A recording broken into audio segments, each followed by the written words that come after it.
My name's Alex Bell. I'm the director of Bell Press, a PR and communications consultancy. And today I'm really pleased to say I'm here with Walli Ullah MBE, who's the founding partner at Emu Films, independent production company that's recently worked with Steve McQueen on Small Axe. Sir Steve McQueen. Sir Steve McQueen, a groundbreaking 5-part TV series, and you've got films, listed on your CV, haven't you, at Emu, and other TV shows as well. Walli's worked in film, TV, digital media for over 3 decades. And he's a past Thai UK North president and current board member, as I understand. And I wanted to have a chat with him really about a 50-50 split of his experience at Emu Films over the last 12 months since the pandemic, hit and emerged and went on. And also to talk a little bit about entrepreneurship, given he's had a wealth of experience in that area, and it's a challenging but exciting time for young businesses, I guess, and we're going to learn a little bit about Walli's thoughts on that. But starting, Walli, for Emu Films, just tell us a little bit about your experience as a company, as a production company over the past 12 months. Sure. So I think when the pandemic really kind of kicked in, I think we, like many businesses, felt a lot of uncertainty. We didn't really know how we could proceed, because what we do cannot be done, could not be done by embracing the whole process around social distancing, etc., because when you're making a film, you've got literally hundreds of people on set in very close proximity to each other, and there's no way, no matter how much technology you bring into it, it's very difficult to do that in any kind of COVID safe manner, as was being prescribed by the government at that stage. So all of a sudden, we had a number of things happening just prior to the pandemic closure coming into effect. We had films that were being released in the cinema, so that was the first thing that was happening, that was going to be impacted massively, because we all know what happens. The second thing that was happening was we'd been in what's called pre-production on a film, which means we were getting everything ready to start actually shooting, and we were meant to, the first day of principal photography was meant to be the 23rd of March, and if you kind of jog your memory, you remember the actual lockdown kicked in either that week or the week before. So 2 seismic events happened simultaneously. The film that we had just completed had been released in the cinemas, hit the buffers, right? So there's that's a huge financial impact immediately, because you've invested hugely in this film. You expect to release in the cinema, you expect it, more important than the actual financial impact, it was the visibility of the film to the audience. The fact it wasn't out in the cinema, nobody was really going to hear about the film.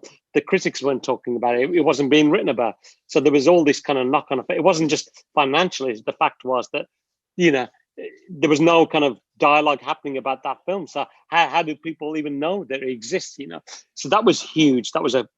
But the more difficult one was the fact that we had a film that was about to go into production, and we had all these people, literally hundreds of people who rely on us, to pay them effectively, because most of them, in our business are freelancers, so they don't have a safety net.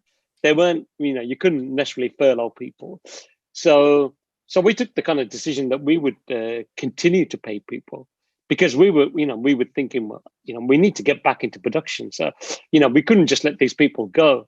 So we took it upon ourselves as a company to continue paying as many of those people as we possibly could to keep that film alive till we kind of worked out what was going to happen. So, of course, over the kind of, the weeks and months that followed, we eventually came up with a plan to get us back into production, in relatively short order.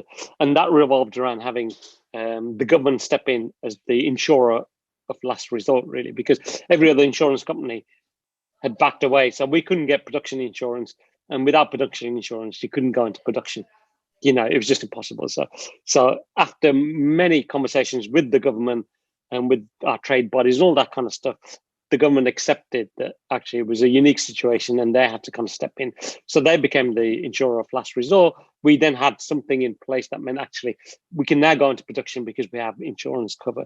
And that's what we did. And we were the first production company in the UK to go into production, before even, the likes of, I don't know, EastEnders or Coronation, even before they were able to get into production. We were straight into production, and we went in and, we put in very kind of significant COVID protocols. But of course that had the effect of increasing cost of production by about 30%. So that's another knock-on effect. It was going to take longer, because you couldn't do things as quickly. You had to have less people around, so that meant everything was taking longer. Everything was starting to cost more, so budgets were increasing.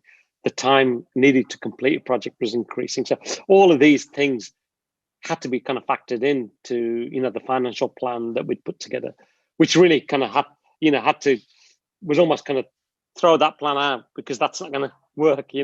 Let's kind of sit back and reassess where we are as a company. What are we doing? How are we going to manage this? How are we going to cash flow things? What our working capital looks like, all that kind of stuff. And that's what we did. So as well as kind of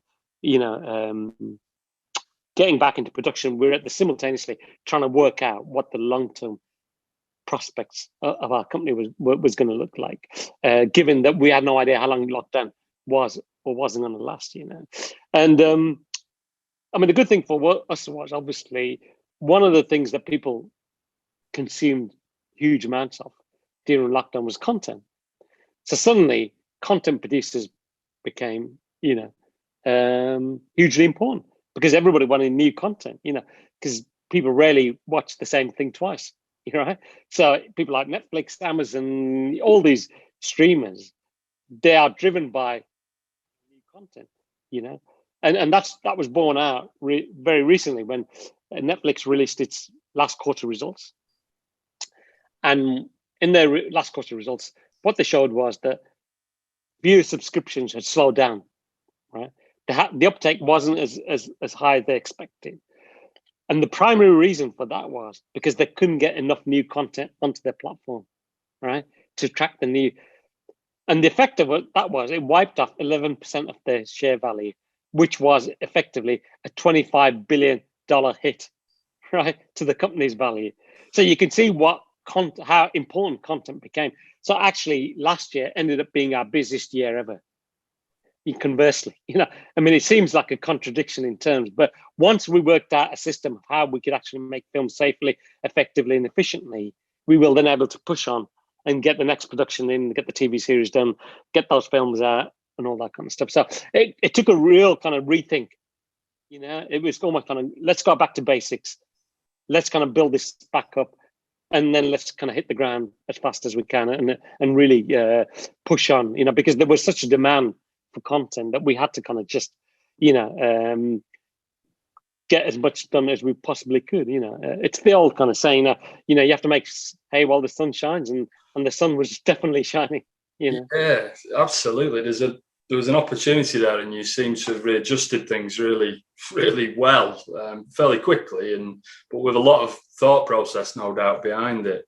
How was it in terms of, well, one, running the business in that sense, but also attracting funding, so your projects could either continue or restart or a whole new one start for, Yeah, I mean, everything has to happen,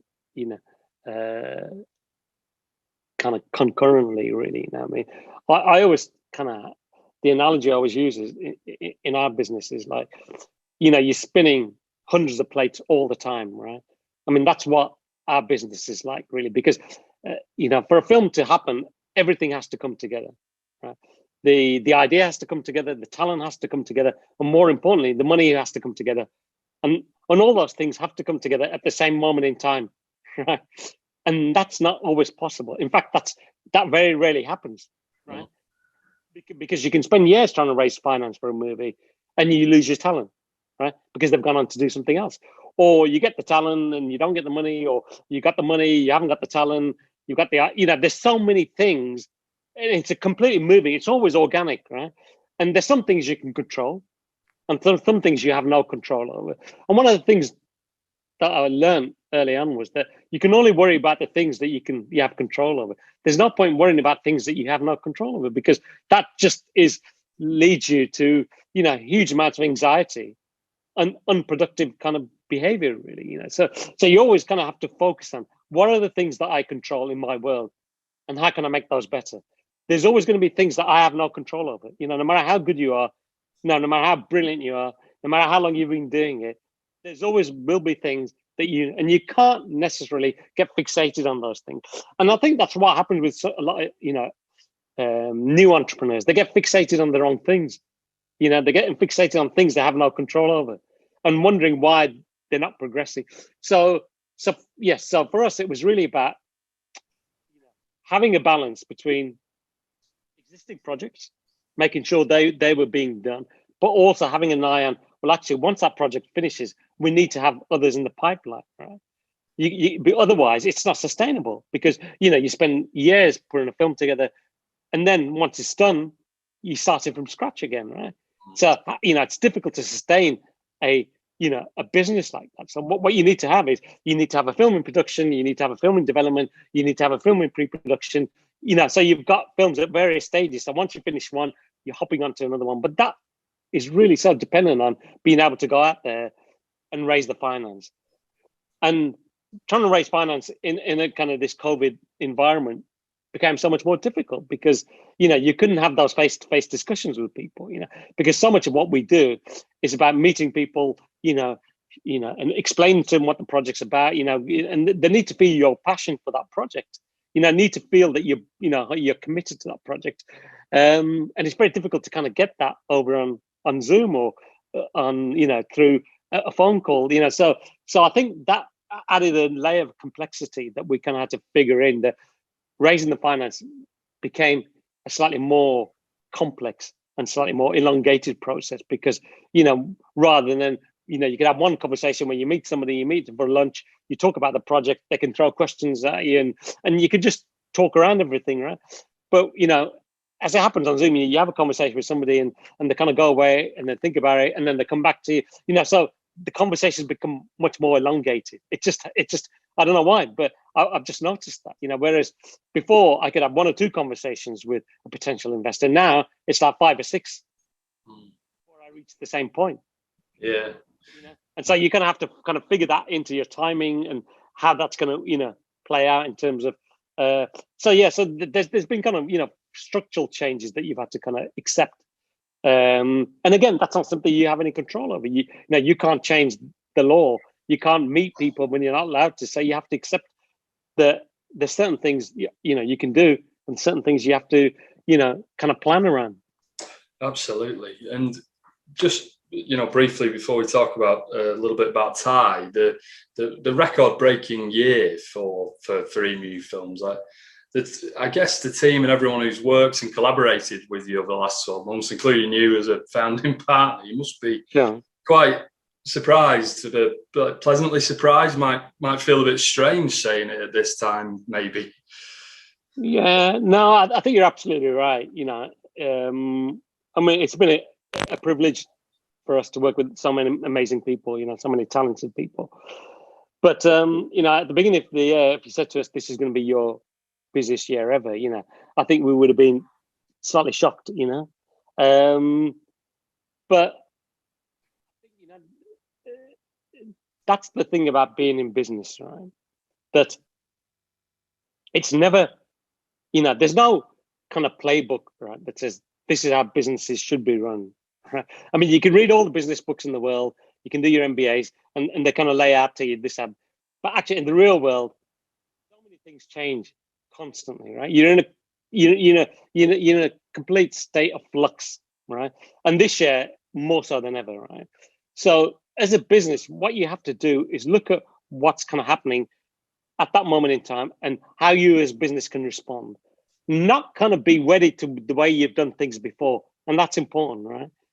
And it's understanding, actually, maybe we have to change the way we do things. Maybe we have to respond slightly differently. Maybe we have to kind of work differently. Maybe we just have to do things differently. And that's, I think, where businesses that are able to change and adapt succeed, because they recognize that. They recognize that. And I think that was our biggest takeaway from this year, is that we were able to be kind of quite nimble and reactive. And we very quickly understood, what the problem was. I mean, obviously there were solutions that we couldn't put into place because, like I said, we needed the government to get behind. But there were certain things that we could do, and we did as much as we could. And then we waited for, the other bits to fall into place. And as soon as they did, we were ready to go and take advantage of the situation. And I think that was again a huge lesson for me. It kind of just reinforced that, you can never sit still. You can never think that what you're doing is always right. Yeah. You've always got to, kind of examine what you as a business is doing, whether it can be better, whether it can be improved, whether it can be done differently. And I think that was such a kind of key lesson of this year. And it's something that I think will stick with us. It's never to be complacent, never to think that you've kind of finally arrived and, your business is kind of fantastic and awesome and brilliant, and you don't need to do anything else to make it better. Because as soon as you kind of start thinking like that, you're almost finished. Yeah, it's a really interesting story and a unique experience in your area of work. I was at an event not long ago, Walli, when you were speaking briefly about the different types of entrepreneurs that have emerged since the start of the pandemic. And certainly the age range was interesting. Can you talk to me about something you've noticed trends wise? Yeah, I mean, I think up until a few years ago now, if you were trying to describe a typical entrepreneur, you'd say it was somebody in the early 20s, perhaps out of college or whatever else, has got an idea, wants to try and put it into practice. And you wouldn't have been far wrong, right? But I think over the last certainly 12 months, what we have seen is that kind of thinking that entrepreneurs look like that has completely gone out the window. And what we're seeing is that entrepreneurs are now coming in all shapes and sizes, all ages, And I think what the pandemic did was kind of make people think about their own roles, and their own kind of work-life experience, and make them really think about, is that what they really want to do, And so I think that threw up a lot of questions, and one of the things that we've seen is, and I think the statistics bear it out really, there's been more startups in the last 12 months than in the previous 5 years, which is remarkable when you think actually we were in the midst of a recession, So, and I think that kind of tells its own story really. So people have kind of really thought about, what's important to me, what is it that I'm trying to achieve? So why do people go into business? Why do people become entrepreneurs? There's a whole host of reasons. Not everybody wants to be a successful, billionaire like, Richard Branson and all the rest of it. People do it because they find something they're passionate about, right? And that passion then translates into something that they can start to earn a living from, and that's kind of, at the very basics, And then obviously there's the whole kind of spectrum of people in between, people who want to, work for themselves, want to be directly responsible for decision making, because I mean that's the thing, when you work for somebody, ultimately probably the most important decisions are being made by somebody else.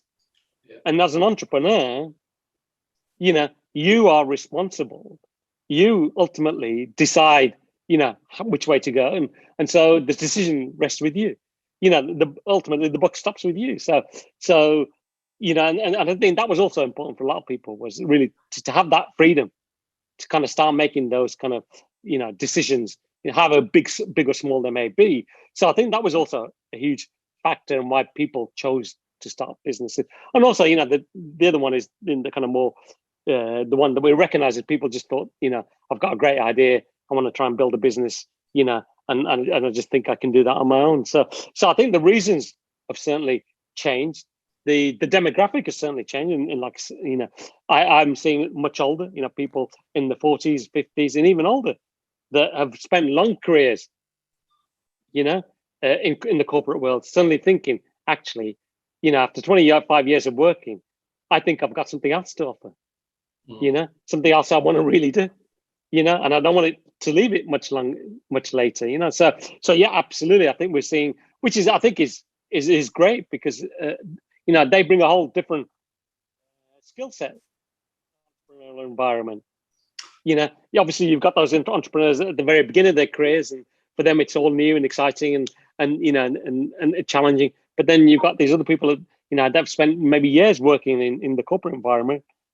They can also bring something interesting and exciting to the entrepreneurial kind of world. Yeah, it's really interesting to see that mixing and melting pot of people of different ages coming together, isn't it? And yeah, are going to produce. I totally agree. Another thing I did want to talk about just briefly was recruitment, because at the same event that I was listening in on when you were talking, yeah, I sort of laughed to myself really and thought I was on mute when it happened. You said how I think it was usually the dumbest guy in the room. So basically, make sure you hire the right people around you, so you've got a good blend of people. Tell us a little bit more about that, the importance of it, because recruitment, possibly the most challenging thing in business, arguably anyway. Yeah, you're absolutely right. It's funny because I get asked all the time, what's the kind of secret to success in business, right? Because people say, oh, you've been there, you've had some success, tell us what the secret is, right? And I tell people that there's no big secret, and the one thing that I've learned in my 30 odd years is that, that if you want to be successful, the only possible way that's going to happen is that if you surround yourself with the very best people. And that's it. That is the single biggest factor to building a successful business, is get yourself the very, very best people that you can, and don't let your ego get in the way. You don't have to be the one with all the answers, right? Because as entrepreneurs, we tend to be, we tend to have big egos because we think we know it all, right? It's just the way we are, right? Because otherwise, why would you become an entrepreneur, right? You just think, but one of the things I learned early on was actually you need to put you need to leave your ego at the door, find the best people, let them get on with it, because ultimately, they're going to go through hell and high water to kind of build you a great business, And if you give them the resource, you give them the support, and you incentivize them in the right way, then people will, walk over, hot coals for you, because, they can see, and you as the entrepreneur are there to kind of give them the vision, really, So if there's anything that I'm good at, there's not a lot of things I'm very good at, right? I'm just an ordinary guy. But if there's one thing I'm good at, is recognizing talent in people, and I think that's hugely important, recognizing talented people and then being able to nurture them and help them and support them and give them everything that they need in order to do, the very best work that they can, really. So recruitment is absolutely the number one thing that any business has to contend with. As soon as the business begins to grow and it's more than just yourself and maybe your partner, whoever that happens to be, you start thinking about, okay, we need to get a marketing director, we need to get a finance director, we need to get a managing director, we need to get chief operating officer, we need to get a technical director, and those people are the ones you're going to surround yourself with. That's becomes your core team, and they're the people who are going to kind of, on whose shoulders you're going to stand on, really effectively, So they have to be, the very best that they can be. So absolutely. I mean, recruitment is the hardest any business has to contend with. It's the most rewarding thing that you do, when you find amazing people, it's just, it's like the best feeling in the world, having amazing people working with you. Because you then believe that anything is possible. You know, when you've got great people, there's no limit to your ambition. Yeah. You know, and that's the thing, really. So yeah, without a doubt, you know, if there's one piece of advice I can give to entrepreneurs is that, look, don't hold back when you're recruiting. You know, find the very best and pay them what you need, whatever you need to pay them, because you'll get it back in spades. You know. Yeah. Interesting. When you're looking at the economic landscape and recovery, Walli, what do you see? How do you see it taking shape? What do you see as the key things, ingredients that are going to be required to, you know, to get things back to, obviously not normal, but to get things back on a more level playing field? I think it's, you know, and I've long been a believer in the entrepreneurial sector, really. You know, I mean, I've always thought it's always been the kind of the poor cousin to the corporate world, you know. And yeah, we're growing jobs at 5 times the rate of any corporate sector, right? We're generating more for GDP than the finance sector, than, you know, whatever, the manufacturing sector. So, you know, if you ask me, you know, if I was, you know, say prime minister, you know, just, you know, where would I be putting my money? I'd be putting my money on the entrepreneur. I would be doing everything I possibly can to support entrepreneurs, because they're the ones that are going to create the new jobs. You know, we talk about, you know, having to rebalance our economy, you know, to provide the jobs of the future. Well, where are they going to come from? They're going to come from new, young entrepreneurs, old entrepreneurs, people with the new ideas, with great ideas, you know. And so absolutely 100%, you know, if you're asking me how we're going to get back to you know, making the UK the powerhouse that it needs to be, I think that's going to be driven by entrepreneurs. And there's no doubt, you know, the UK is probably the most entrepreneurial country in the UK, in Europe. You know, I have no doubt about that, because we just are. I know, and I've seen that all across the country. You know, I meet entrepreneurs day in and day out, and I'm amazed by how many great ideas there are out there, how many great people are out there, you know, taking that step. So absolutely, I think entrepreneurs, small businesses, startups are our way out of this, you know, pandemic, and we need to support them as much as possible. And it's not just about giving them money; it's about giving them mentoring, it's about giving them support, it's about giving them guidance. It's about, you know, providing them with a help. And, you know, because being an entrepreneur is quite a lonely occupation. That's the other thing you tend to realize, you know. And sometimes, you know, you only have 4 walls to talk to, you know, and it's just nice to have somebody to offload on, somebody who's not going to judge you, you know, somebody who's going to say, look, you know, I've been there, I understand exactly what you're going through. Let's just talk about it and see if we can find a way through, you know. So I think there's lots, you know, we can do to help entrepreneurs, but I firmly believe that they are the way out for us, you know, to really put us, you know, to make us a global economic power. It's going to be our entrepreneurial spirit that's going to do that, you know, without a doubt. Absolutely. Well, Walli, founding partner, Emu Films, Thai UK North, past president and board member. Thank you very much for your time today. Really, an absolute pleasure to talk. No, thank you. It's been great. Thank you, and thanks for having me.